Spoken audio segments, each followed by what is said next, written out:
9वां प्रकरण कुर्मू जी का सत्य पुरुष के पास फरियाद करना और निरंजन को दंड मिलना। निरंजन ने कुर्मू जी से ऐसी धृष्टता की। तब कुर्मू जी ने अपने ध्यान में सत्य पुरुष की सेवा में विनती की और कहा कि अहो सत्य पुरुष, निरंजन ने मुझसे इस प्रकार की धृष्टता और बल प्रयोग किया है जिससे मुझे नितांत ही कष्ट पहुँचा है। जब कुर्मू जी ने इस प्रकार दोहाई दी तब दयालु सत्य पुरुष ने ऐसा उत्तर दिया कि यह काल निरंजन बड़ा ही घमंडी हुआ है।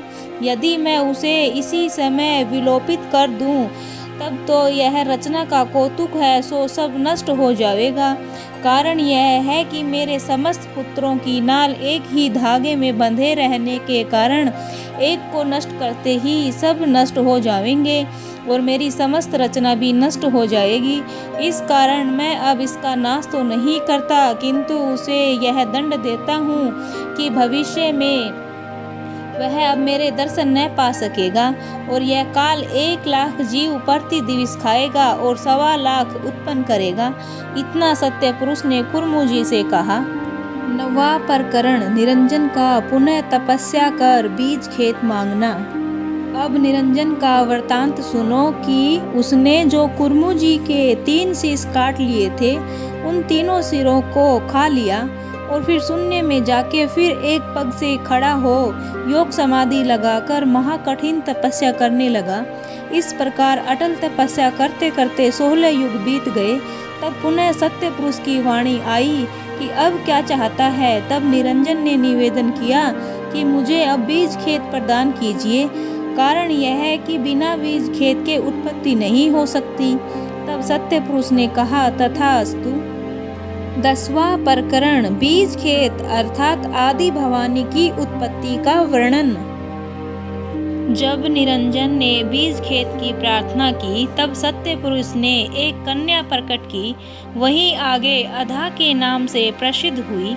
यह ऐसी सुंदरी तथा हाव भाव वाली प्रकट हुई कि जिसको देखते ही चित्त चंचल हो आसक्त हो जावे। उस मोहिनी मूर्ति तथा मनोहर रूप का बहुत कुछ विवरण संस्वेद में है। जब वह आदि कुमारी उत्पन्न हुई तब सत्य पुरुष ने कहा कि प्यारी बेटी, तू निरंजन के पास जा, तेरे ऊपर सदैव मेरी दया रहेगी। तब वह कन्या निरंजन के पास आई और जहाँ निरंजन योग समाधि लगाकर बैठा था वहाँ आकर एक पैर से खड़ी हुई। जब निरंजन की समाधि खुली तो अपने सामने कन्या को देखकर कहा कि हे भवानी, तुझको मेरे निमित्त सत्य पुरुष ने उत्पन्न किया है।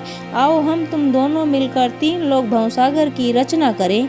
उस समय निरंजन कामातुर हुआ। तब अधा ने कहा कि हम तुम दोनों भाई बहन हैं, मेरा तुम्हारा संबंध उचित नहीं है। तब निरंजन ने उसे बहुत कुछ समझाया परंतु भवानी ने नहीं माना। तब वह अत्यंत क्रोधी होकर अधा को पकड़कर अपने मुंह में रखकर निगलने लगा। निगलने के समय अधा ने सत्य पुरुष कहकर पुकारा। इतने में काल पुरुष भवानी को निगल ही गया। अधा की पुकार सुनकर सत्य पुरुष की आज्ञा से तुरंत जोगजीत जी प्रकट हुए और श्रुति के तीर से काल को मारा। तब उसने उसी समय अधा को अपने मुंह के बाहर डाल दिया। जोगजीत जी उसी समय अंतर्ध्यान हो गए और वह कन्या जब काल के मुंह से बाहर आई तब अत्यंत भयभीत हुई और कांपने लगी। फिर डरती और कांपती निरंजन की आज्ञा में हो गई और सत्य पुरुष का ध्यान उसने भुला दिया। काल पुरुष को ही पिता पिता कहने लगी और निरंजन के साथ रहने लगी।